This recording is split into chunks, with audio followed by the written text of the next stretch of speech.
Bonjour à toutes et à tous et je vous souhaite la bienvenue à cette activité de transfert des connaissances sur la littératie.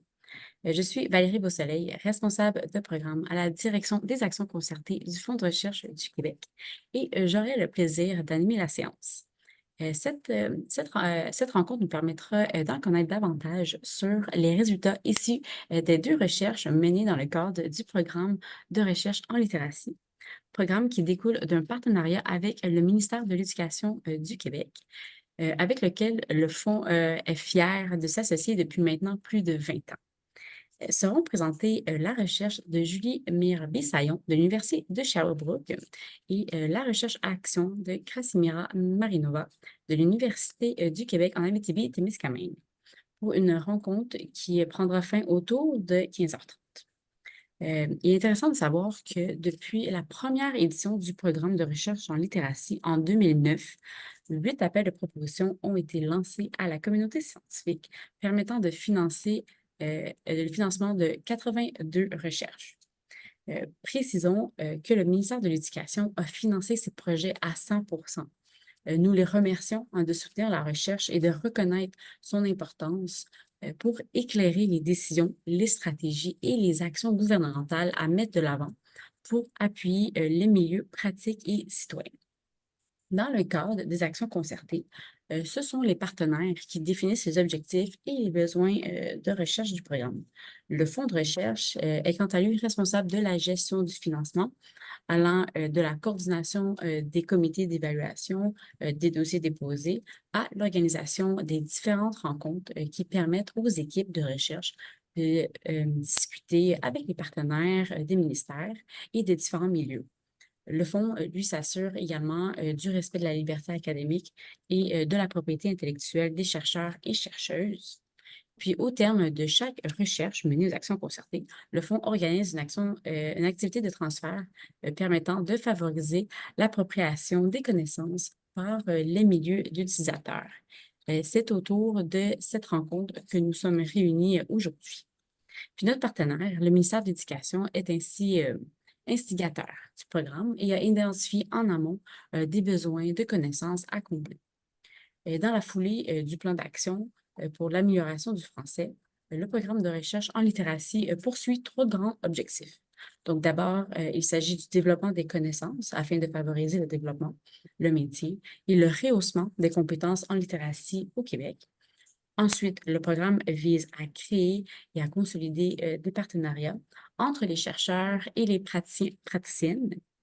Par ailleurs, le programme vise à favoriser l'appropriation et l'application concrète des résultats de recherche dans les milieux scolaires ou communautaires. Donc, vous êtes à peu près une cinquantaine en ligne avec nous aujourd'hui et vous provenez de milieux diversifiés, ce qui promet pour une période d'échange assez riche. Échange que nous encourageons fortement d'ailleurs. Pour ce qui est du déroulement de la séance, chaque équipe dispose de 30 minutes de parole. Nous les entendrons ainsi tour à tour et vous pourrez poser vos questions pendant les 15 minutes qui suivront leur présentation. Ces questions seront à inscrire dans la boîte de discussion qui se trouve en bas de votre écran. Je suis accompagnée aujourd'hui de Caroline Bégin, responsable de programme de recherche en littératie à la direction des politiques de la prospective de la veille et de la recherche au MEQ. Elle a généreusement accepté d'animer la période d'échange, se proposant ainsi d'être votre porte-voix parce que vos questions seront à inscrire dans la boîte de discussion. Vous constaterez que vos caméras et vos micros ne peuvent s'activer puisque nous enregistrons la séance de diffusion et ça sera rediffusé sur notre chaîne YouTube, la chaîne du Fonds, d'ici quelques jours. Cela dit, je vous invite à rester avec nous jusqu'à la fin puisque la période de questions, elle, ne sera pas rediffusée. Par ailleurs, je vous informe que les questions inscrites dans la boîte de discussion ne seront pas visibles à l'ensemble des participants et participantes. Elles seront accessibles qu'aux panélistes que vous voyez à l'écran présentement.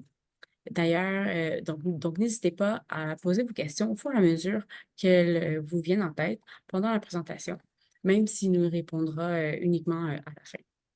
Et puis, je suis également accompagnée de ma collègue Audrey Asselin, qui est responsable des aspects logistiques et techniques de la rencontre. Elle pourra nous aider si jamais il y a éventuellement des problèmes techniques. Et je la remercie de veiller ainsi sur nous.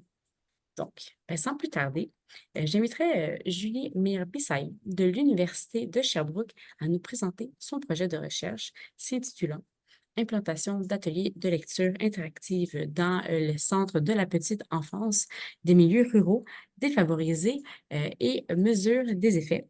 Favoriser la réussite des premiers apprentissages en lecture chez les enfants de 4 à 6 ans. Alors, elle vient tout juste de partager son écran, mais je vais la présenter très brièvement. Donc, Julie Mire-Bissaillon est professeure titulaire des études sur l'adaptation scolaire et sociale de la Faculté d'éducation de l'Université de Sherbrooke depuis 20 ans. Ses travaux ont d'abord porté sur l'apprentissage du français et ses difficultés associées. Depuis 15 ans, elle a consacré ses recherches à l'éveil et à la lecture et à la littératie familiale dans les milieux défavorisés et ruraux, dans une perspective de lutte à la pauvreté. Elle a mené plusieurs grands projets de recherche sur les pratiques d'éveil à la lecture, à l'écriture auprès des enfants à travers le Québec et dans des contextes variés tels que les classes de maternelle 4 et 5 ans, les centres de la petite enfance, les services de garde en milieu scolaire et les organismes communautaires. Donc, je vous remercie d'être avec nous aujourd'hui et sans plus tarder, je vous cède la parole pour les 30 prochaines minutes. Merci, Valérie. Donc, bonjour tout le monde. C'est toujours un défi pour moi de ne pas savoir à qui je m'adresse, de ne pas avoir de visage. Je vais essayer d'aller au mieux. Voilà, implantation d'ateliers de lecture interactive. C'est un projet qui est terminé depuis relativement longtemps, presque une année et demie. Je rappelle la problématique. On a travaillé auprès d'enfants issus de familles au statut socio-économique désavantagé. Attendez un petit peu, c'est parce que je ne vois pas tout avec l'autre fenêtre. Au statut socio-économiquement faible, qui sont désavantagés sur le plan langagier, notamment en raison de la qualité, de la quantité des pratiques d'éveil à la lecture et à l'écriture des parents, mais aussi dans leur environnement. Je dirais que peu de recherches québécoises, bon, de plus en plus, mais ont à ce jour porté spécifiquement sur les enfants des milieux défavorisés et ruraux. Donc, moi, je m'intéresse à la ruralité depuis très longtemps. Mais certaines études indiquent que ces enfants-là sont plus susceptibles finalement de présenter des difficultés en lecture que ceux vivant en milieu urbain.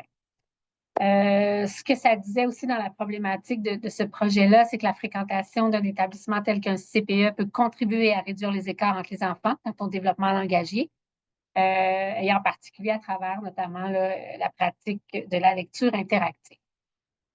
Des études antérieures ont relevé la bonne qualité des relations affectives en CPE, mais ce que les études ont révélé aussi, là, notamment les études de Bouchard et de Bigras, c'est que les interactions de nature éducative pourraient rester généralement de plus faible qualité là, dans les CPE. Une majorité d'éducatrices en CPE n'a pas suivi de formation, je dis bien spécifique, en lecture interactive d'albums jeunesse. Il y a souvent des cours au cégep qui portent sur le développement langagier des jeunes enfants. Mais c'est souvent un peu à travers ça qu'on voit les pratiques qu'on peut mettre en place. Les éducatrices, donc, peuvent bénéficier de formations continues. Je dirais spécifiquement là, au moyen de la lecture interactive, qui était notre support d'intervention dans cette étude-là et depuis là, longtemps dans nos études. Donc, l'objectif de la recherche, c'était d'évaluer l'implantation d'ateliers de lecture interactive dans les centres de la petite enfance de milieux ruraux défavorisés et d'en mesurer les effets auprès des enfants de 3 à 5 ans. L'objectif général comprend deux volets, le volet implantation et le volet mesure des effets. Donc, dans le volet implantation, l'idée, c'était d'accompagner des éducatrices dans l'implantation des ateliers et d'évaluer l'implantation de ces ateliers-là, puis d'écrire les changements éventuels déclarés sur le plan des pratiques chez les éducatrices en faisant ressortir les facilitateurs et les obstacles. Et le volet évaluation des effets, donc mesurer les effets de la lecture interactive sur l'engagement des enfants, l'intérêt pour les albums, les habiletés de compréhension, le vocabulaire et les conventions liées à l'écrit. On a ajouté aussi un objectif, je dirais, collatéral qui est vraiment intéressant, c'est qu'on est allé questionner les pratiques de lecture à la maison des parents de ces enfants-là. L'approche que j'utilise depuis vraiment longtemps dans mes études, que ce soit à la maternelle, en service de garde, en milieu scolaire, c'est celle de la lecture interactive, qui est une activité reconnue pour soutenir le développement des habiletés langagières chez les enfants d'âge préscolaire. C'est une approche qui encourage la participation active de l'enfant à travers des questionnements et des rétroactions fréquentes de la part de l'adulte. À partir de ça, on a développé un modèle qui part, on ne se le cachera pas, là, on ne réinvente pas la roue, qui part beaucoup de ce que Giasson proposait, donc les interventions avant, pendant et après la lecture, où on a utilisé les principes de faire émerger chez l'enfant des réponses possibles, se laisser guider aussi par les questions des enfants, sans nécessairement briser leur élan pour les amener là où on voudrait les amener, mais parfois faire des détours avec ce qu'ils vont nous suggérer, récupérer leurs réponses et puis les relancer. Donc, c'est un peu toujours ce modèle-là qu'on privilégie auprès des intervenants, que ce soit les parents, les éducatrices ou les enseignantes. Je vous ai mis là, deux exemples de circuits qu'on peut traverser à travers ce modèle-là. Mais ce qui était important pour nous, c'était de travailler la spontanéité du langage chez les enfants qui sont vraiment généralement très curieux à cet âge-là, mais que souvent on restreint dans l'idée de lever la main, de se positionner, d'attendre. Donc, on est un peu dans un petit chaos d'intervention où la spontanéité de l'enfant est vraiment privilégiée. Méthodologie, on a 166 enfants qui ont été recrutés en Estrie pour former le groupe expérimental dans 8 CPE situés sur un territoire dont l'indice de défavorisation était de 9 ou 10. 19 des 24 éducatrices sollicitées ont participé au projet en complétant au moins un thème. C'est pas beaucoup un thème, là, on va le voir un peu plus tard. Puis un groupe témoin comptant 76 enfants a également été formé. On n'a malheureusement pas été capable de recruter un groupe témoin en milieu complètement rural. C'est difficile de trouver des groupes témoins quand on n'est pas capable de leur donner l'intervention. Éthiquement, je pense qu'il va falloir se poser la question de plus en plus. Donc, on a pris un groupe témoin dans la région de Trois-Rivières, qui est beaucoup plus urbaine, mais qui a quand même les mêmes caractéristiques au plan des sociodémographiques que notre groupe expérimental. Les éducatrices ont participé à 2 séances de formation en ligne d'une demi-journée chacune. Durant la première séance, on leur a parlé du projet puis de ses fondements théoriques. Puis dans la seconde séance, on touchait l'opérationnalisation. On se rappellera que c'était le contexte de la COVID, donc tout ça a eu lieu en ligne et ça nous a rendu un peu la tâche plus difficile dans la participation des éducatrices qui étaient à ce moment-là assez surchargées par un contexte difficile et par le fait que nous, on ne pouvait pas aller non plus dans les CPE. Au niveau des habiletés langagières, on a utilisé différents outils, les CIR pour les inférences. On a adapté en fait un test pour la conscience de l'écrit. On a évalué le langage oral avec l'ELO et le SELF. Et ensuite, du mois d'octobre au mois de novembre, les enfants des deux groupes ont été rencontrés dans leur milieu de garde par les auxiliaires de recherche qui ont évalué, en fait, là, les enfants pré-test et post-test. On aurait aimé faire une implantation sur une année avec 3 moments, mais étant donné le contexte de la COVID, on a fait 2 moments d'évaluation puis une implantation de 6 mois, ce qui peut être relativement court, mais à cet âge-là, qui peut donner quand même des effets intéressants. On a aussi un questionnaire sur les pratiques d'éveil à la lecture et à l'écriture qui a été complété par les 24 éducatrices recrutées au début. Et il a été complété aussi à la fin, en fait. Et ensuite de ça, on avait un questionnaire en ligne pour chacun des thèmes complétés, voir comment les éducatrices se positionnaient sur l'adhésion aux recommandations, les interactions avec les enfants, l'engagement des enfants, les changements dans leur propre pratique et leur satisfaction en lien avec le thème et les pratiques qu'elles ont mis en place. On a fait des analyses descriptives, des analyses thématiques. On a fait aussi des analyses descriptives comparatives pour les enfants. Et on a fait également une analyse thématique sur les données d'un entretien final de groupe auprès de 8 éducatrices qui avaient participé à l'expérimentation. Donc, les résultats, l'implantation du projet facilitateur, c'est que la formation qui s'appuie sur l'expertise des éducatrices, les ressources sont facilement accessibles, la flexibilité de l'approche. Ce sont des nouvelles pratiques faciles à intégrer. Donc, poser des questions durant la lecture, laisser les enfants intervenir sans lever la main, partir de l'intérêt préalable des enfants.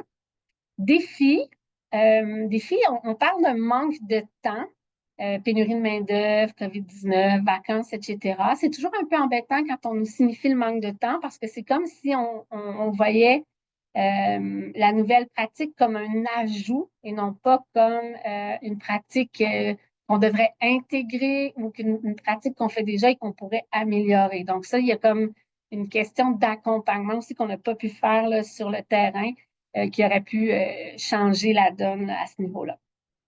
Euh, pour les composantes principales, les éducatrices nous ont dit que la formation était suffisante, étalée sur 2 demi-journées, comprenant une séance dédiée aux fondements théoriques et une aux activités pratiques. Euh, des ateliers de lecture interactive qui requièrent un minimum de temps. Ils proposent environ un thème, je dirais, à compléter à une fréquence minimale d'une fois par mois, mais je dirais qu'un thème pourrait être complété une fois ou 2 semaines si on voulait être plus intense dans notre intervention. Puis, mais je dirais que malgré la fréquence réduite des ateliers par rapport à ce qui avait été recommandé au départ, les éducatrices ont réussi à intégrer des pratiques recommandées dans les lectures qu'elles faisaient déjà avec les enfants. Il faut se le dire, là, on pense, c'est vraiment ce qu'on constate, c'est que dans les CPE, la lecture d'albums, elle est fréquente, indépendamment des projets qu'on met en place. Donc, ce que certaines éducatrices ont fait par manque de temps de s'impliquer dans les ateliers qu'on leur avait fournis, elles ont pris des pratiques auxquelles on les avait formées et les ont transposées quand même dans leur propre lecture qu'elles font aux enfants. Sur les habiletés inférentielles, ce qu'on constate, c'est que les ateliers de lecture interactive pourraient avoir un impact sur la capacité des plus jeunes enfants à faire certains types spécifiques d'inférence causale. Je n'entrerai pas dans tout le détail, mais un des tests d'évaluation nous permet d'évaluer dans quel type d'inférence les enfants réussissent le mieux ou le moins bien. Et pour les plus jeunes, il y a certains types d'inférence causale où l'on a vraiment vu un effet significatif.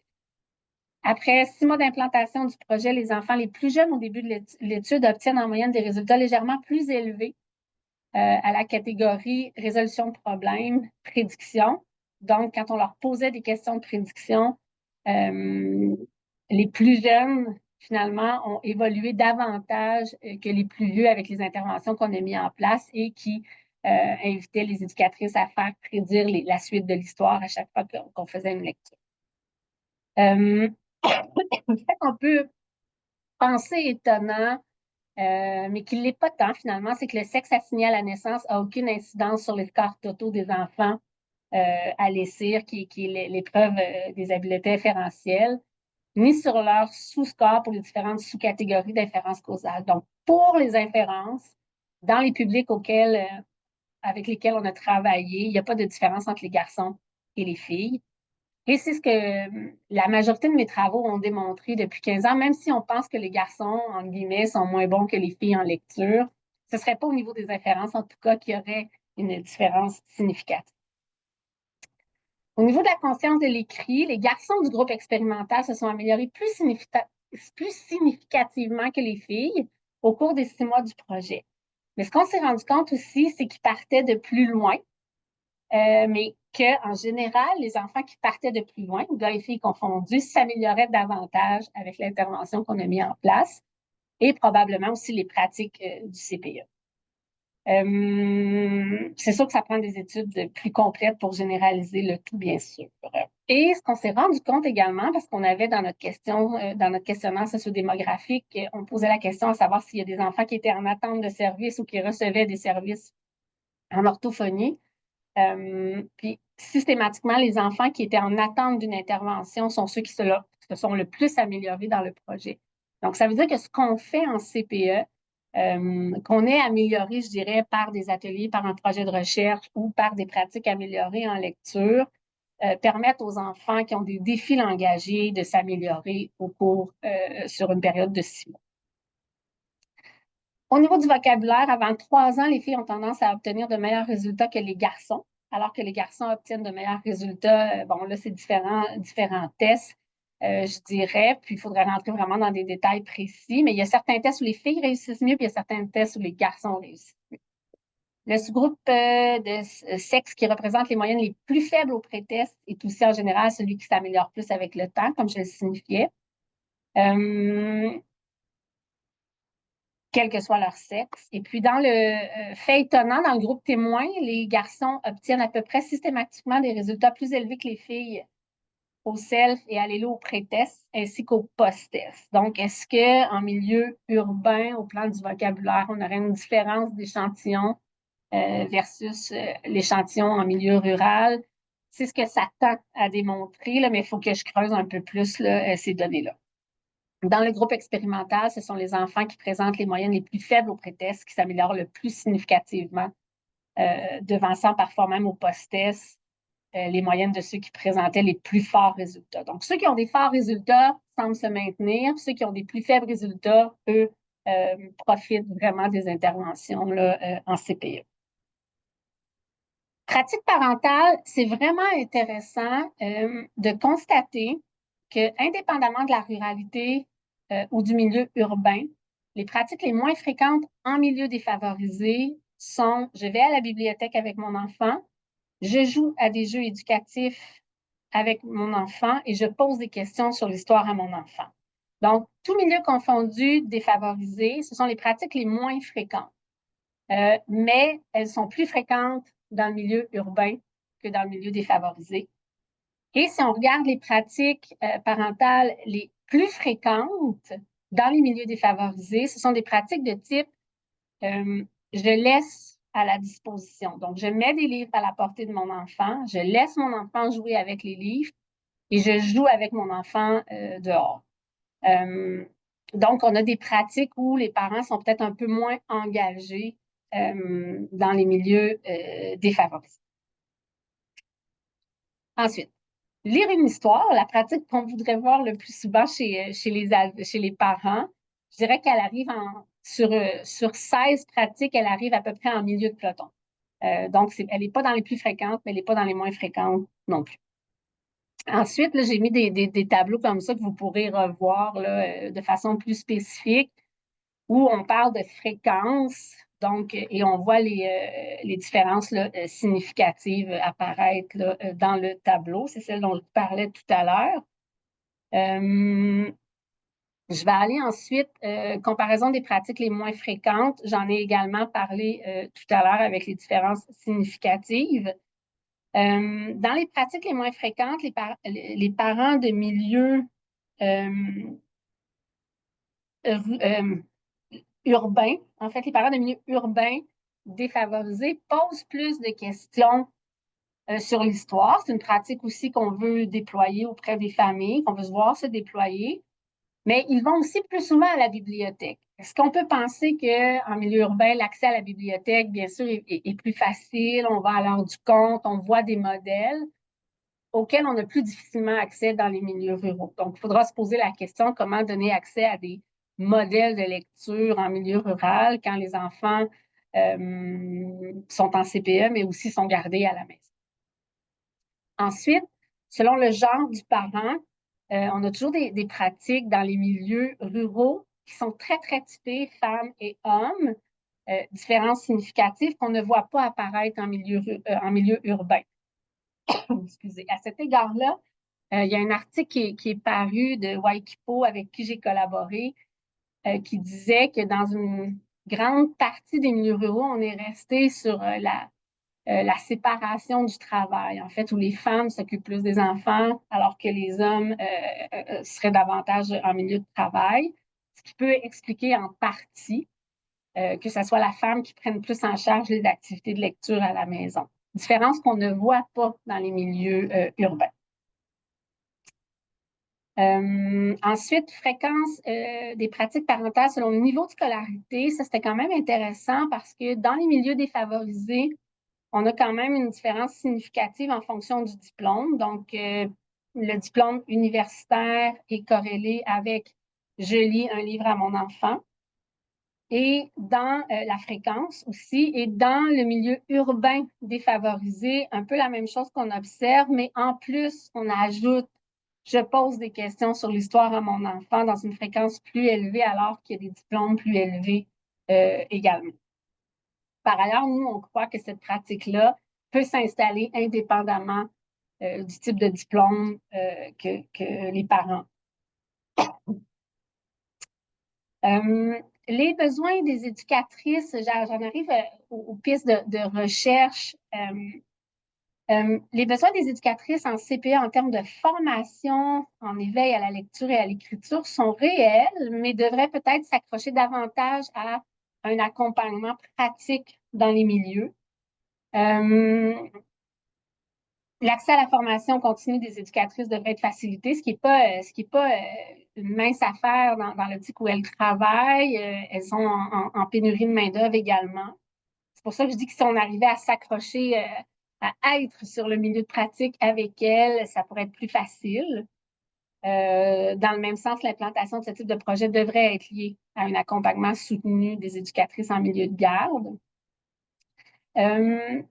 Les capacités des garçons ne sont généralement pas moindres que celles des filles durant la période préscolaire. Donc, comment ça se fait qu'on a encore dans le discours que les garçons vont réussir ou réussissent moins bien que les filles? Je pense qu'il faut comme vraiment faire attention à ce discours-là qu'on envoie, qu'on voit apparaître souvent aussi dans les médias. Les modes d'évaluation aussi des habiletés langagières ne tiennent peut-être pas suffisamment compte aussi de toutes les dimensions du langage. On évalue souvent, par exemple, la connaissance des lettres, la conscience phonologique, ou c'est vrai que parfois, souvent même, les garçons vont réussir moins bien sur ces habiletés-là. Mais comme on l'a démontré, nous, à travers différents projets de recherche, dont celui-là, sur les habiletés référentielles, c'est pas tout à fait le même portrait. Il y aurait lieu, bien sûr, de diversifier ces modes d'évaluation-là de manière à prendre en considération les forces de tous les enfants. Les limites, bon, c'est sûr que comme l'équipe de recherche n'a pas pu se rendre sur les lieux, notamment en raison de la pandémie, c'était difficile de supporter directement les éducatrices dans leur pratique. On aurait souhaité pouvoir y aller au moins 1, 2, 3 fois sur l'année, ni d'observer en temps réel l'appropriation de l'approche. Je dirais qu'il est probable aujourd'hui, en 2024, que les pratiques des deux groupes d'éducatrices expérimentales et témoins n'aient pas été drastiquement différentes sur les 6 mois d'implantation du projet. La lecture d'album étant aujourd'hui une pratique répandue. Ce qui a fait la différence peut-être dans le groupe expérimental pour les éducatrices qui auront fait plus de 5 ou 6 ateliers, c'est les outils dont elles disposaient, les livres qui avaient été choisis, les questions qui étaient formulées pour travailler les processus qu'on souhaitait voir émerger chez les enfants. L'entretien de groupe avec les éducatrices participantes à la fin du projet a pu nous donner aussi un aperçu des impacts qui sont moins mesurables, mais qui ne sont pas pris en compte dans les analyses. Dont, par exemple, le fait qu'elle disait, ben moi, j'en ai fait des pratiques, mais sans utiliser les ateliers. Donc, on n'avait pas les données sur les questionnaires qu'ils avaient utilisés, qu'on leur demandait de répondre à la suite des ateliers, mais elle nous disait, mais cette pratique-là, je l'ai faite. Différentes variables aussi pouvant avoir un impact sur le développement des habiletés langagières des enfants, notamment les pratiques dans le milieu familial. On n'a pas fait les croisements finalement entre leur réussite en CPE puis les pratiques en milieu familial, mais on pourrait faire, parce que ça a été difficile à contrôler finalement, là, ce qui a été réellement fait en CPE, mais on pourrait éventuellement croiser les pratiques du milieu familial et la réussite des enfants aux épreuves avec un développement plus normal. Lors d'entretien final en groupe, en fait, les éducatrices ont partagé ce que le projet avait modifié dans leur pratique. Donc, la variété et la qualité des albums a été soulignée, la liberté dans les interactions en groupe. Donc, elles se sont donné plus de liberté avec les enfants aussi. Le développement des habiletés langagières et l'accroissement de leur engagement et de leur participation. Ce que les éducatrices disaient, c'est comme on les laisse plus libres d'intervenir, les enfants sont plus engagés. Et ça, c'est magnifique quand on entend ce genre de résultats-là. Je dirais qu'on a eu une grande discussion avec les éducatrices sur les ateliers plus structurés versus l'approche par le jeu. parce que c'est comme si avec le nouveau programme en CPE, elles ont été dans une perspective d'enlever tout ce qui était structuré. Alors que moi, ce que je leur disais, c'est quand on est dans l'interaction autour de l'album, c'est vrai qu'on n'est pas dans l'approche, euh, je dirais, stricte du jeu, mais on n'est pas non plus dans l'approche stricte d'une activité hyper systématiquement structurée. Donc, mais ça, elles ont un peu évolué dans leur perspective par rapport à ça. Le projet a contribué à la formation continue des éducatrices et au développement d'initiatives de collaboration entre elles aussi dans les CPE. Et le projet a permis d'enrichir, bien sûr, les connaissances quant au développement langagier des enfants d'âge préscolaire fréquentant un CPE en milieu rural défavorisé. J'arrive déjà presque à la fin. Moi, je parle toujours trop vite. Je voulais revenir ici au niveau des pistes de recherche sur l'accompagnement des familles avant de vous montrer les outils. Ce qu'on se rend compte, c'est tant et aussi longtemps qu'on n'accompagnera pas les familles à déployer des pratiques de littératie familiale dans les familles avec les enfants au préscolaire, donc avant leur entrée à l'école, ça va être difficile de changer un peu les difficultés que les enfants rencontrent. Donc, dans un autre projet, on s'affaire à ça en ce moment, puis on vit tous les défis qui sont liés à comment mobiliser en fait les familles, comment les engager dans des processus, comment les rejoindre. Mais je pense que c'est un pas qu'il va falloir franchir au Québec rapidement. Je vais le dire comme ça. Maintenant, j'en arrive à vous montrer les outils. Les outils, est-ce que vous voyez à l'écran? Non, hein? Est-ce qu'il y a quelqu'un qui peut me répondre? Je ne pense pas qu'on va voir. Non, on voit juste votre présentation. OK. Je vais essayer de faire ça comme ça, puis de présenter, voilà, celui-là. Donc, sur le site, est-ce que vous la voyez maintenant? Oui, Oui. Donc, sur le site lecpe.ca, vous le voyez? oui, tout à fait. OK, parfait. Donc, notre équipe de recherche a un site pour LECPE. On a aussi un site pour LE Service de garde en milieu scolaire et on en a un qui s'appelle Histoire de famille aussi. Sur ce site-là, tous les outils qu'on a proposés aux éducatrices sont gratuits et sont en ligne. Pour nous, c'était important. Donc, il y a les objectifs du projet, les caractéristiques, les activités. Puis, tous les outils d'animation, excusez, sont en ligne. Donc, par exemple, ici, il y a les 16 thèmes. Si on clique, par exemple, sur les grenouilles pour faire penser que l'hiver va finir, il y a une fiche d'activité, il y a une fiche d'interaction autour du livre et il y a des feuilles complémentaires. Donc, tous les outils dont l'éducatrice a besoin, sauf peut-être quand on leur propose des bricolages, parce qu'on avait des activités aussi de continuité euh, avec les livres et les thèmes. S'ils ont besoin de gabarits pour dessiner, découper, tout ça est en ligne gratuitement. Et ça, je dirais que c'est vraiment intéressant pour la formation continue quand les éducatrices veulent le faire d'elles-mêmes là, pour poursuivre les projets. Voilà, je pense que, mon Dieu, je suis même rentrée dans mon temps amplement. Donc, il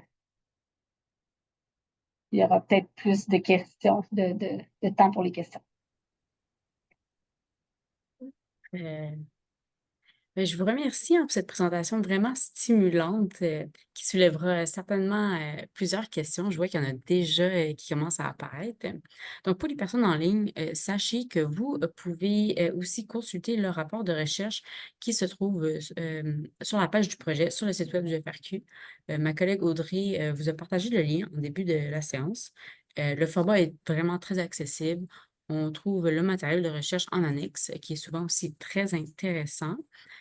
Mais donc maintenant, on va donner la chance d'entendre Krasimira Marinova de l'Université du Québec en Abitibi-Témiscamingue, qui va nous présenter son projet de recherche-action intitulé Adapter et mettre en œuvre un modèle de situation d'apprentissage issu du jeu symbolique pour soutenir l'émergence de l'écrit chez les enfants.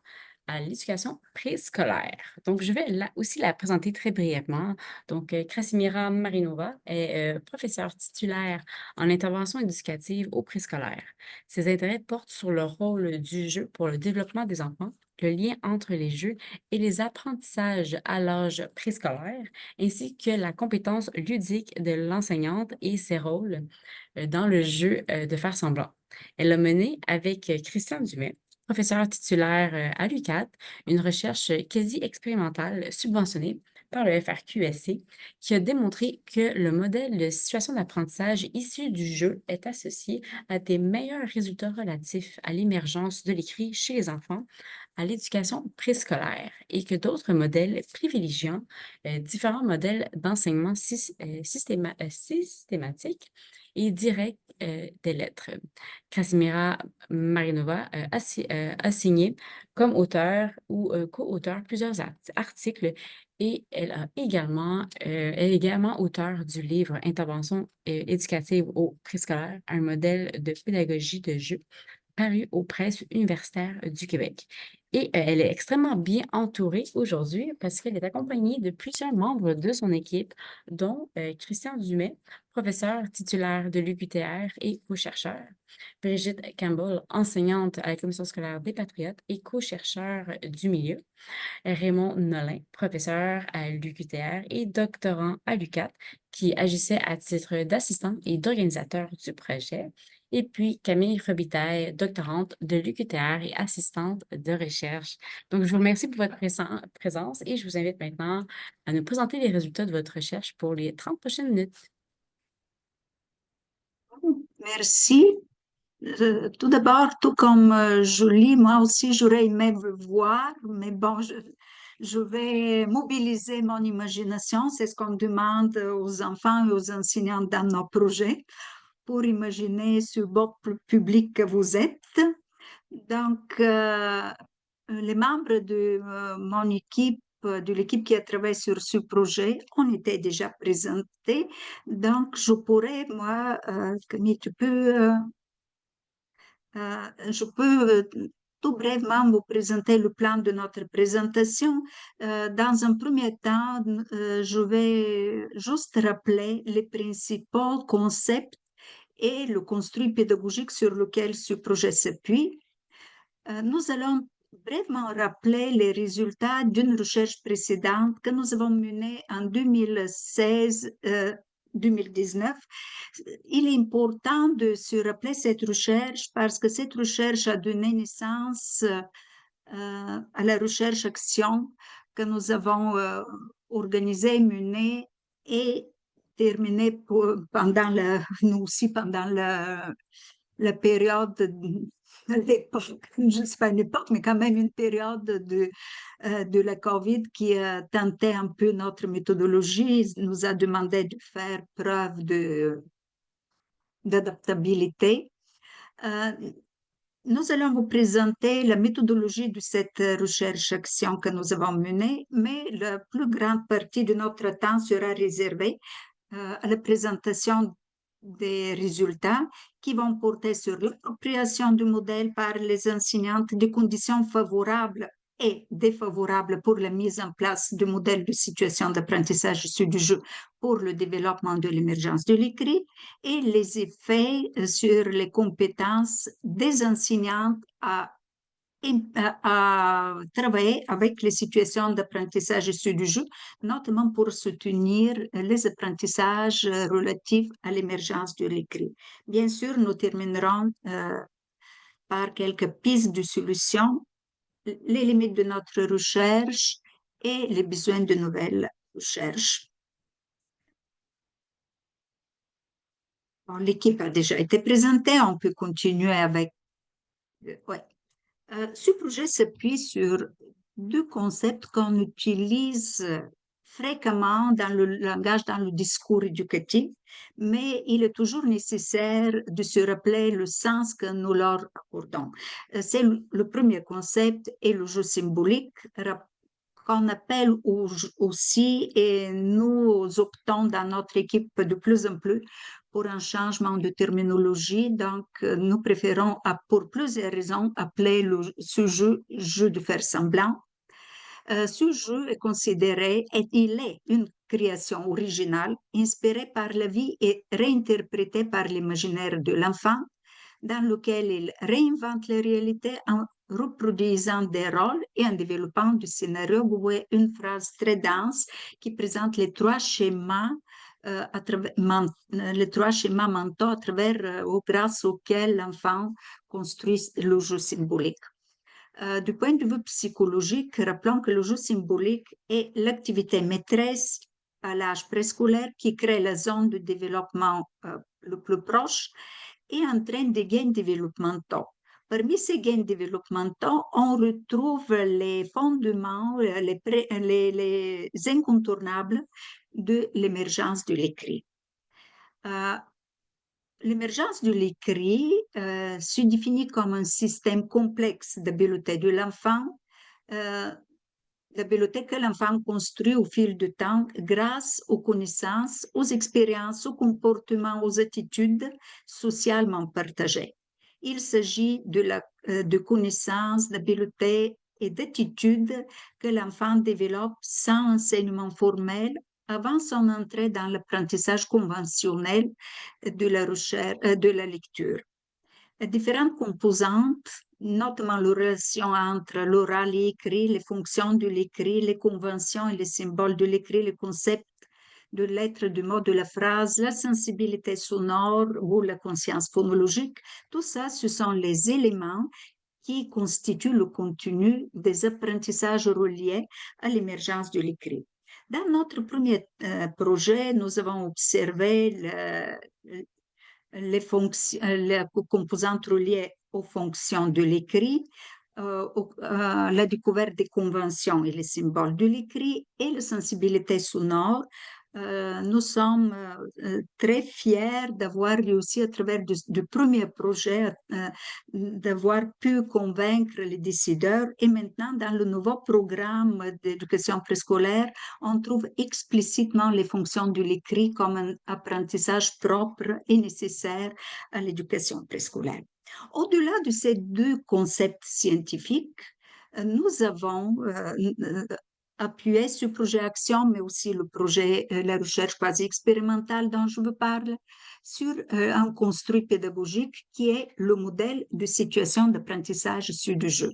Rappelons que dans le programme, à la page 9, il est explicitement mentionné que, soutenu par les interventions de l'enseignante, l'enfant s'engage dans des situations d'apprentissage issues de son monde du jeu et de ses expériences de vie.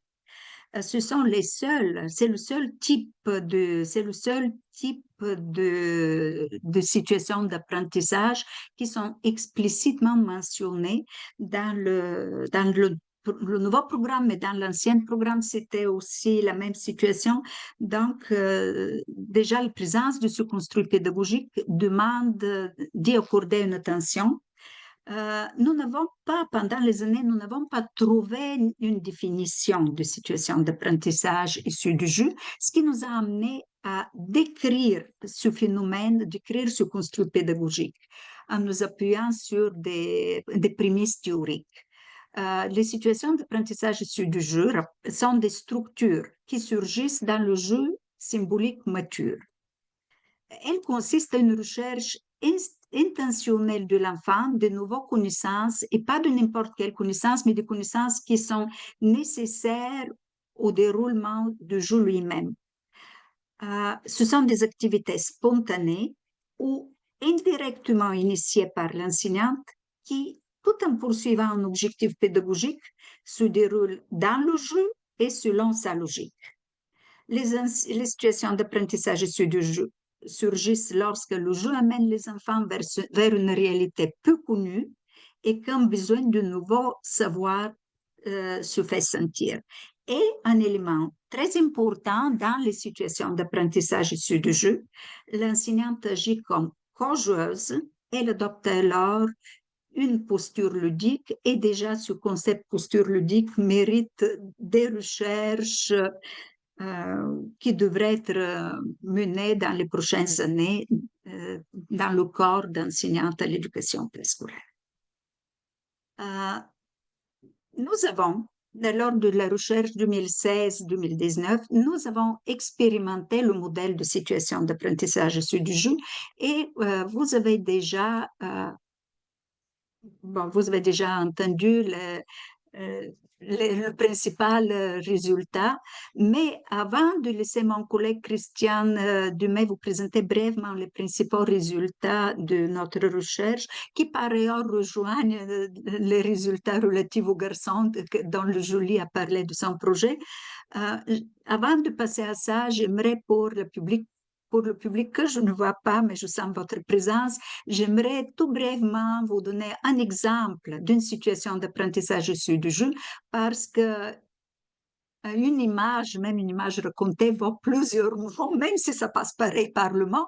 Regardez dans le jeu d'épicerie, Marjorie et Juliette sont des caissières, Thomas est emballeur, Raymond, c'est un autre Raymond, pas notre Raymond, Raymond et Cassandre sont des commis d'épicerie. Donc, chacun a son rôle et c'est un jeu assez mature qui se déploie. À ce moment-là, l'enseignante prend le rôle d'une cliente, elle va à l'épicerie et là, elle dit, ah, pardon, monsieur, elle s'adresse à un commis, pardon, monsieur, j'ai oublié mes lunettes à la maison et je n'arrive pas à lire ce que j'ai écrit sur ma liste. J'ai écrit tout ce dont j'avais besoin, mais je ne me rappelle plus, je ne peux pas lire.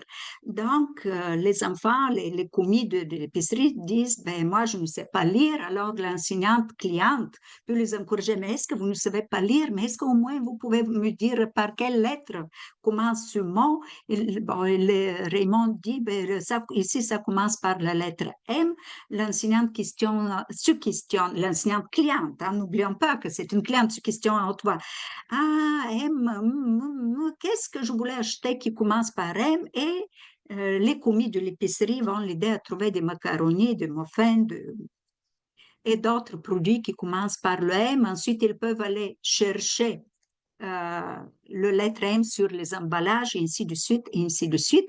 Mais n'oublions pas qu'ici, les enfants peuvent dire, et ça a déjà arrivé parce que c'est une vraie situation, les enfants peuvent dire, vous avez oublié vos lunettes, madame, mais voici, j'ai des lunettes ici, voici, prenez ces lunettes-là. Ils peuvent aller chercher dans le trousse du médecin les lunettes.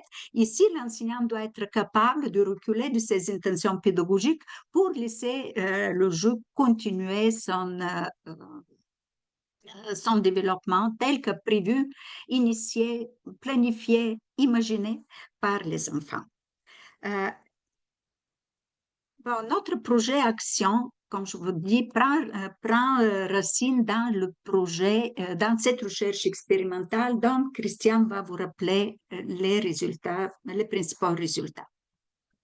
Merci, Krassimira. Donc oui, de 2016 à 2019, on a mené une recherche avec plus de 20 classes d'éducation préscolaire où il y avait des groupes témoins et des groupes expérimentaux. Et les résultats de cette recherche-là nous ont montré que le modèle de situation d'apprentissage issu du jeu est associé à de meilleurs résultats que d'autres types d'enseignement pour l'ensemble de l'émergence de l'écrit. En fait, ce qui est ressorti principalement, c'est que les avantages du modèle de SAIJ se situent avant tout au niveau de l'aspect fonctionnel. Qu'est-ce que l'aspect fonctionnel? En fait, c'est la capacité de comprendre à quoi sert la lecture et l'écriture. Donc, le modèle des SAIJ fait en sorte que les enfants comprennent mieux à quoi ça va leur servir d'apprendre à lire et à écrire. À quoi ça sert déjà, c'est la lecture et l'écriture. Le modèle de SAIJ donne aussi d'aussi bons résultats que d'autres types d'enseignements pour l'aspect conventionnel et l'aspect sonore. Donc, quand on parle d'aspect conventionnel, c'est comprendre, par exemple, qu'on lit de gauche à droite ou l'aspect sonore, tout ce qui est conscience phonologique. Donc, ce modèle-là donne d'aussi bons résultats que d'autres types d'enseignements. Cependant, peu importe le modèle d'enseignement utilisé, les enfants plus âgés obtiennent de meilleurs scores que les enfants plus jeunes, et ça sur l'échelle globale de l'émergence de l'ECRI et pour chacune de ces sous-échelles. Et aussi, il existe un lien entre les habiletés dans le jeu des enfants. Donc, plus le niveau de jeu est bas, moins les élèves auraient des bons scores en émergence de l'écrit. Et ce qui est intéressant ici, c'est que les résultats de recherche font écho à d'autres travaux avant nous qui mettent de l'avant ce qu'on appelle le principe d'âge relatif, où justement, dans un même groupe d'âge, les enfants les plus âgés ont tendance à mieux réussir que ceux qui sont plus jeunes. Et un autre résultat de cette recherche-là, qui est en adéquation avec Julie Merbisaillon qui a présenté avant nous, Krasmira l'a dit aussi, en fait, on nous avait demandé de mesurer les effets sur le sexe des enfants dans le cadre de cette recherche-là, et il n'y a aucune influence sur les scores obtenus quant à l'émergence de l'écrit. Donc, que ce soit un garçon ou une fille, ça n'a aucune différence sur les résultats qu'on a obtenus. Donc, encore une fois, nous aussi, il n'y a pas lieu de considérer le sexe pour l'apprentissage de le développement du jeu et de l'émergence de l'écrit. Donc, tout ça nous a amené à vouloir mener une seconde recherche, donc à aller beaucoup plus loin, ce que ce financement-ci nous a permis. Et on s'est posé 3 questions de recherche qui sont les suivantes. Comment les membres de l'équipe école peuvent-elles développer de nouvelles pratiques pour mettre en œuvre un modèle de SAIJ visant à soutenir l'émergence de l'écrit? On s'est aussi posé la deuxième question suivante. Quelles sont les conditions qui favorisent l'émergence de l'écrit dans des situations d'apprentissage issues du jeu?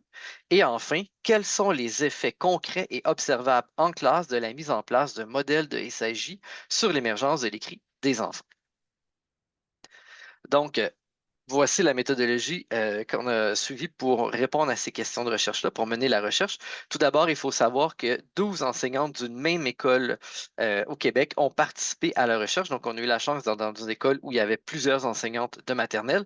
Il y avait également une orthopédagogue et une direction d'établissement qui ont été les participants de la recherche. Cette dernière a été menée dans le milieu où évoluent les participantes et s'est appuyée sur une démarche souple et flexible. Donc, on a mis en place une recherche-action. Une telle démarche a permis de mettre en place différents mécanismes qui favorisent la collaboration et la réflexion des participantes, en plus de les amener à rendre compte des impacts de leur action, tant sur les enfants que sur leur développement professionnel. Donc, on a mis en place une recherche-action qui se déroule habituellement en 6 étapes qu'on peut résumer ici. Au départ, on commence par définir la situation actuelle. Donc, au début de la recherche, qu'est-ce qui ne va pas? Et ici, c'était en lien avec le jeu et l'émergence de l'écrit. Donc, il y avait une préoccupation autant du côté du milieu de la pratique que des chercheurs.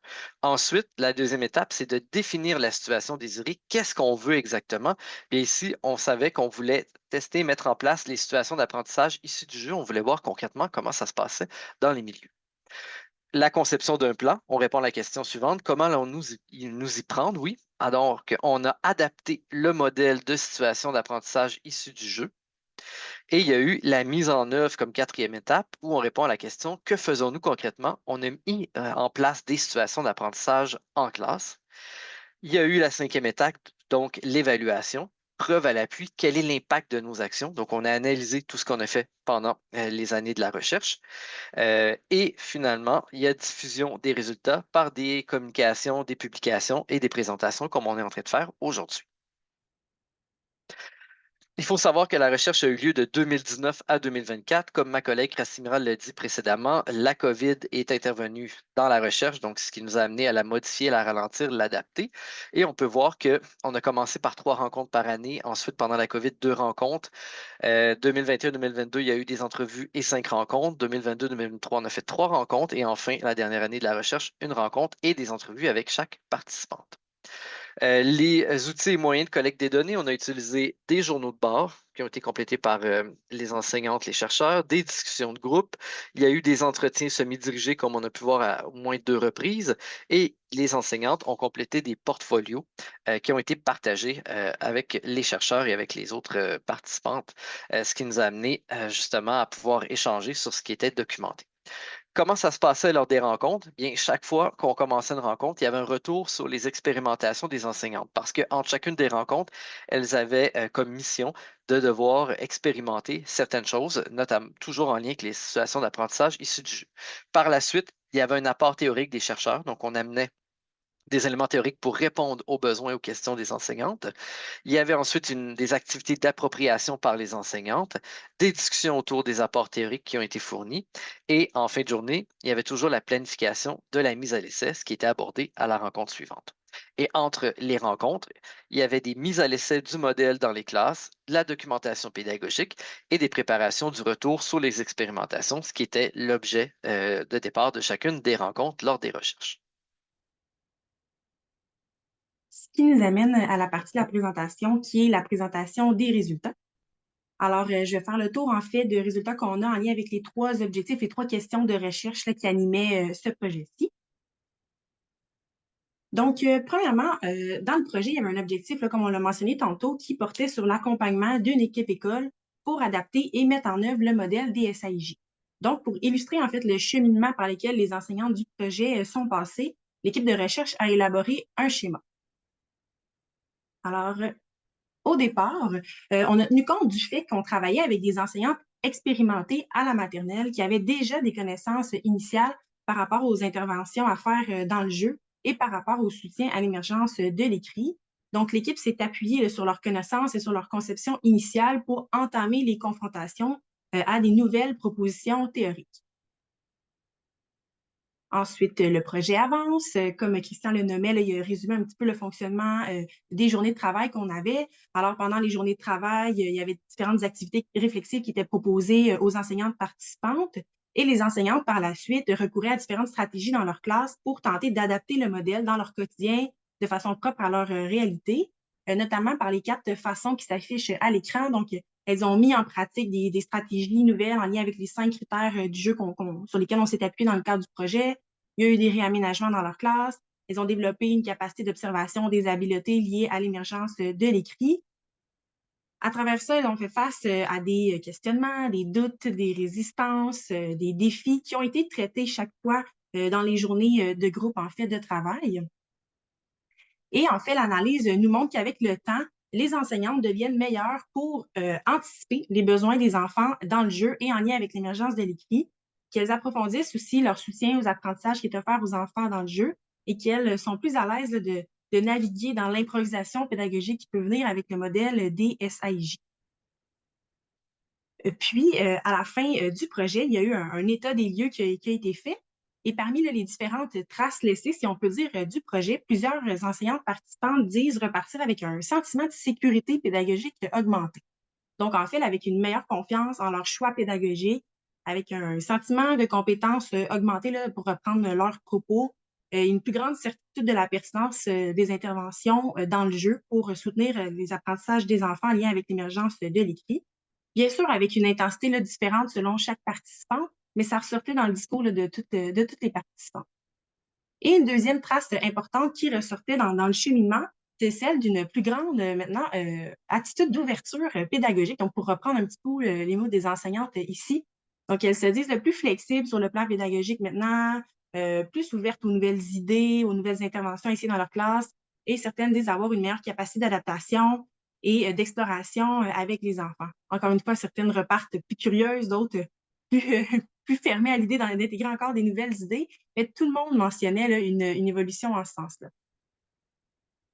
Et finalement, comme trame de fond et qui est vraiment transcendé l'ensemble du cheminement, c'est vraiment le pouvoir de la cohésion école, si on peut dire l'entraide entre collègues, toute la vision commune autour du modèle, du soutien à l'émergence de l'écrit qui s'est développé à travers le projet. Donc, ça a vraiment été le levier fort dans l'appropriation du modèle par les enseignants. Donc, c'est ce qui résume un peu nos résultats par rapport aux premiers objectifs. Maintenant, on avait aussi un objectif de recherche qui portait sur la documentation des conditions favorables à la mise en place du modèle. Donc, ici, c'est un résumé des conditions ressorties par les enseignantes participantes. Alors, selon les enseignantes participantes au projet, les enseignantes de maternelle qui veulent mettre en place le modèle doivent bien sûr bien connaître leur programme cycle de l'éducation préscolaire, croire fondamentalement aux bénéfices du jeu libre pour le développement des enfants, avoir un désir de formation en lien avec le modèle, vouloir et s'accorder du temps, se rendre disponible pour jouer avec les enfants et aussi moduler sa classe, jouer avec son environnement de classe pour le rendre riche et soutenant par rapport aux jeux symboliques. Selon les participantes, les autres acteurs scolaires ont aussi un rôle à jouer par rapport à la mise en place. Donc, elles parlent d'une ouverture, d'un soutien, d'un appui de la direction d'école, mais aussi d'un soutien, d'un appui de la part des autres collègues de maternelle pour justement développer cette vision commune-là par rapport au jeu et à l'émergence de l'écrit dans le jeu, mais aussi de la part des autres personnels de l'école, comme les personnels de soutien qui interviennent directement dans les classes de maternelle ou encore les collègues du primaire. De cette façon-là, en fait, là, ça éviterait que les enseignantes de maternelle soient celles qui doivent porter la pression de convaincre de l'importance du jeu, selon elles.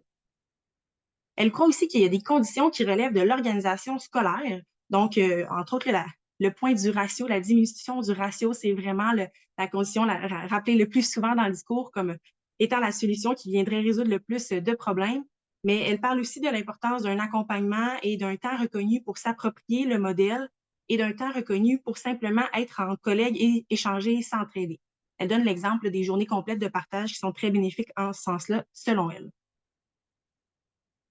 À l'inverse, les participantes identifient aussi des conditions qui sont défavorables à la mise en place du modèle, qui sont, somme toute, là, comme vous le voyez à l'écran, un peu le contrebalan des conditions favorables que je viens de résumer. Mais il y en a quelques-unes qui ressortent de façon plus connotée, plus importante dans leur discours, notamment la difficulté, selon elles, de certaines enseignantes à nourrir le jeu des enfants. Donc, selon les participantes, si l'enseignante a de la difficulté à accepter l'imaginaire des enfants, à entrer dans le jeu, à nourrir les scénarios symboliques des enfants, c'est une condition défavorable à la mise en place du modèle, tout comme la gestion des comportements à faire en dehors du jeu qui, selon elle, vient vraiment affecter la possibilité de mettre de l'avant le modèle. La pression du primaire ressort vraiment comme étant une condition forte défavorable selon elle. C'est une pression qu'elles ressentent sur leurs épaules. Et le peu de temps officiellement reconnu pour échanger et co-construire. Donc, comme elle le dit dans les entrevues, là, pour dépasser les discussions de corridor ou de coin de porte ou de salle à dîner, là, vraiment pour avoir des moments longs entre collègues pour co-construire par rapport à leurs interventions. On avait finalement un objectif qui portait sur les effets du modèle. D'abord, les effets sur les enfants, puisqu'on était dans un devis qualitatif, mais en fait, ce sont les enseignantes elles-mêmes qui jugeaient des effets du modèle par rapport aux enfants de leur groupe. Elles disent en fait que les effets sont variés. Certains effets étaient plus relatifs à la pensée symbolique pour certains enfants, alors que c'était plus en lien avec l'émergence de l'écrit pour d'autres, selon le niveau des enfants de leur groupe. Mais somme toute, à l'écran, là, on voit en fait deux captures qui proviennent d'un portfolio d'une enseignante du projet. Toutes les enseignantes du projet étaient invitées à créer un portfolio pour documenter sur une année là, la progression de 2 enfants de leur groupe. Et ces portfolios-là, là, les constats qui en ressortaient, servaient en fait à alimenter les réflexions lors des rencontres de groupe. Donc, ça vous donne une idée un peu là, d'exemples de constats, de réflexion par rapport aux effets du projet selon les enseignantes du projet. Et selon les observations des enseignantes elles-mêmes aussi, on a documenté les effets sur leurs propres compétences à soutenir l'émergence de l'écrit dans le jeu. Elles notent des changements, entre autres, par rapport à l'environnement de leur classe. Donc, plusieurs disent maintenant avoir un matériel 100% accessible pour nourrir les scénarios des enfants, mettre davantage de l'avant le matériel ouvert et polyvalent. Elles ont aussi amélioré leurs interactions avec les enfants, selon elles. Donc, elles ajustent mieux en fait leur intervention dans le jeu selon la zone de proche développement de chacun des enfants de leur groupe. Et elles disent communiquer plus souvent avec les enfants par rapport à leur jeu, par rapport à leur scénario de jeu. Dans le jeu directement, elles sont, par exemple, aussi plus conscientes des tentatives d'écriture des enfants et elles disent faire de meilleures propositions aux enfants en lien avec l'écrit. Donc, d'être plus collées à ce qui est réellement un besoin pour les enfants au regard de l'écrit dans le jeu. Puis, leurs conceptions ont aussi évolué. Donc, par exemple, elles disent accorder maintenant une plus grande valeur aux brèves manifestations d'émergence de l'écrit qu'elles voient passer parfois dans les scénarios de jeu des enfants. Et elles disent être meilleures aussi pour mieux anticiper les besoins potentiels en lien avec l'écrit. Donc, encore une fois, être plus rapprochées de ce qui fait sens pour les enfants de leur groupe à ce moment-là dans leur scénario. Donc, voici pour un résumé des résultats en lien avec ce projet-ci. À partir des résultats que Camille vient de vous présenter, nous avons élaboré également des pistes de solutions. Des pistes de solutions à l'attention des enseignantes, des gestionnaires et des décideurs. Donc, si on commence avec les pistes de solutions pour les enseignantes, bien sûr, il est important pour elles de considérer leurs propres connaissances et leur propre expérience de travail, que ce soit dans le jeu ou avec le jeu symbolique, comme des bases précieuses. Elles doivent aussi veiller à approfondir leurs connaissances, tant en ce qui concerne les interventions permettant d'amener le jeu des enfants vers un jeu plus mature, mais aussi en lien avec l'observation des enfants dans le jeu et l'observation des manifestations variables de l'émergence de l'écrit. Les enseignantes doivent également mettre en place des conditions favorables, donc, dont celles dont on vous a parlé précédemment. Ces conditions favorables qui relèvent bien sûr de la personne enseignante à la maternelle ayant été identifiée dans le cadre de ce projet. Également, les enseignantes doivent adopter une posture ludique durant les périodes de jeu libre et cela, ça implique de mettre parfois de l'avant une improvisation pédagogique, de faire appel à notre propre imagination et à notre intuition professionnelle. Également, comme piste de solution pour les enseignantes, on les encourage à se faire confiance en veillant à diminuer la quête de performance et la quête de résultats immédiats et également à faire appel à des membres de l'équipe école pour pouvoir s'appuyer en équipe pour comprendre, connaître et améliorer la mise en œuvre du modèle des SAIJ et peut-être que ça pourrait amener l'ensemble de l'équipe à faire la demande d'une formation appropriée à leurs besoins. En résumé, comme piste de solution pour les enseignantes, on les invite à adapter et à mettre en œuvre à leur façon, à leur rythme, le modèle des SAIJ dans leur classe. Pour ce qui est des pistes de solutions pour les décideurs, on parle de réaffirmer dans les programmes éducatifs préscolaires l'importance de l'approche d'apprentissage par le jeu, notamment pour soutenir les premiers apprentissages de la lecture et de l'écriture. On parle également de réaffirmer la place du modèle des SAIJ qui sont déjà mentionnés dans le programme cycle d'éducation préscolaire ainsi que dans d'autres documents ministériels. Enfin, pour les décideurs, on parle d'investir dans le développement de formations continues, des formations de type collaborative, portant sur les modèles d'apprentissage sur le jeu et visant le soutien à l'émergence de l'écrit. Pour ce qui est des pistes de solutions pour les gestionnaires, on parle de s'assurer que les enseignantes de maternelle travaillent quotidiennement avec des modèles d'apprentissage par le jeu. Pour les gestionnaires, on parle d'apprécier le travail dans le jeu qui est fait par les enseignantes de maternelle et surtout en reconnaître la valeur pour le développement des enfants ainsi que pour la réussite éducative ultérieure. Les gestionnaires doivent également fournir aux enseignantes des occasions d'apprendre au sujet des modèles d'apprentissage par le jeu et de veiller à ce que les documents cadres reconnaissant la valeur du jeu et les pratiques enseignantes soient connus de la part des enseignants, mais aussi de l'ensemble du personnel scolaire. Donc, ces résultats, ces pistes de solutions nous amènent maintenant à vous parler des limites et des pistes de recherche que nous avons identifiées.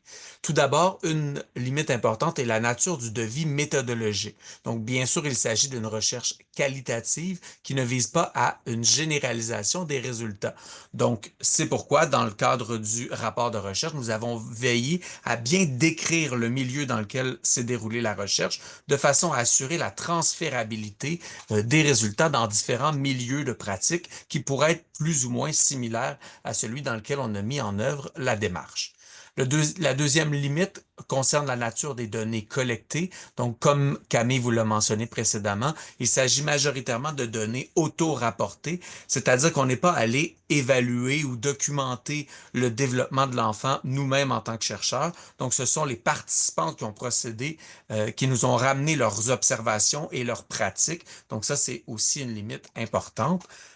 La troisième limite concerne le fait que la recherche a été menée avec des enseignantes expérimentées et qu'elles étaient soutenues par leur direction d'établissement, par l'orthopédagogue de l'école, et donc selon les milieux dans lesquels on pourrait souhaiter mettre en œuvre le modèle des SAIJ, eh bien, on pourrait obtenir des résultats qui sont plus nuancés ou même quelque peu différents de ceux que nous avons obtenus. Enfin, la quatrième limite, c'est celle qui concerne le fait que la recherche provient de la nature même du modèle des SAIJ. Donc, en effet, la recherche repose sur l'imagination, sur l'improvisation pédagogique et sur une intuition professionnelle. Donc, le projet de recherche présuppose une attitude ludique chez l'enseignante, laquelle est intimement liée aux caractéristiques individuelles de la personne. Donc, ces différentes limites nous amènent à vous parler également de quelques pistes de recherche. Donc, nous croyons qu'il serait pertinent de mener une recherche similaire auprès d'un plus grand éventail d'enseignantes dans différents milieux pour voir dans quelle mesure les enseignantes sont en mesure de s'approprier le modèle, de l'adapter et de le mettre en œuvre auprès d'une clientèle diversifiée. En terminant, nous souhaitons vous présenter quelques ressources liées au projet. Donc, tout au long du projet, nous avons publié différents articles. Donc, vous voyez ici quelques articles professionnels. Donc, le premier, un article rédigé par Krasimira Marinova. Et les deux suivants, ce sont des numéros hors sujet en lien avec la revue préscolaire qui ont vu le jour en 2022 et en 2020, donc vraiment durant la pandémie de COVID-19. Ensuite de ça, vous avez également un une publication sur le RIR, et donc le réseau d'information pour la réussite éducative, donc qui date de 2020, et 2 autres articles parus au courant des dernières années et voire même de la dernière semaine, 2 autres articles dans la revue préscolaire. Une autre publication très importante pour nous est les situations d'apprentissage issues du jeu, donc un guide pédagogique pour soutenir l'émergence de l'écrit en contexte de jeux symboliques. Précisons que ce guide est disponible et en libre accès sur le site Former Presco. Donc, vous pourrez y accéder dès maintenant et déjà commencer à vous approprier le modèle. Le guide contient plusieurs exemples concrets de situations d'apprentissage issues du jeu telles qu'elles ont été vécues par les enseignantes dans le cadre du projet. Également, nous avons bien sûr dans la phase de diffusion une publication scientifique qui a vu le jour en 2020 et nous en avons également quelques-unes qui sont actuellement en révision, rédaction et voire en attente de publication. Je termine la présentation en vous rappelant que le rapport complet de recherche est disponible sur le site du FRQ et je vous remercie de votre attention. Je propose que nous concluons là, sur la rencontre de cet après-midi. Fait que je propose de vous faire un petit mot de la fin qui sera très court parce que je veux vraiment remercier le fond, soit Valérie Beausoleil et Audrey Asselin pour la planification et l'organisation de l'activité. Je veux remercier les chercheuses et leur équipe pour votre participation, pour votre projet de recherche. On retient vraiment toute l'importance de l'approche d'apprentissage par le jeu et des ateliers, l'implantation d'ateliers de lecture interactive pour soutenir le développement et l'émergence de l'écrit chez l'enfant. Mille merci à vous, participants, d'avoir été là cet après-midi. Vous êtes plus de 130 personnes qui se sont inscrites à l'événement, ce qui témoigne d'un réel intérêt pour la recherche en éducation au Québec. Je vous invite à ne pas manquer la prochaine activité de transfert qui aura lieu le 10 mars prochain. C'est encore un spécial éducation préscolaire avec les chercheuses Annie Charon et Monica Boudreau. Alors, Audrey va vous mettre le lien pour vous y inscrire. Puis, si vous voulez aussi être tenu informé de l'organisation des activités de transfert telles que cet après-midi ou des produits de transfert que l'équipe de la recherche au ministère de l'Éducation produise, je vous invite aussi à vous inscrire à notre infolette InfoTransfert. Audrey, encore une fois, va vous mettre le lien. On vient récemment, là, ce matin, on a envoyé notre infolette avec un nouveau cahier thématique produit en collaboration avec le CETREC, qui est tout à fait intéressant, qui porte sur des pratiques en littératie appuyées par la recherche. Ça porte sur des élèves au primaire et au secondaire, pas au préscolaire, malheureusement. Donc, je vous remercie beaucoup encore une fois pour votre participation, puis je vous dis à bientôt et bonne fin de journée. Au revoir.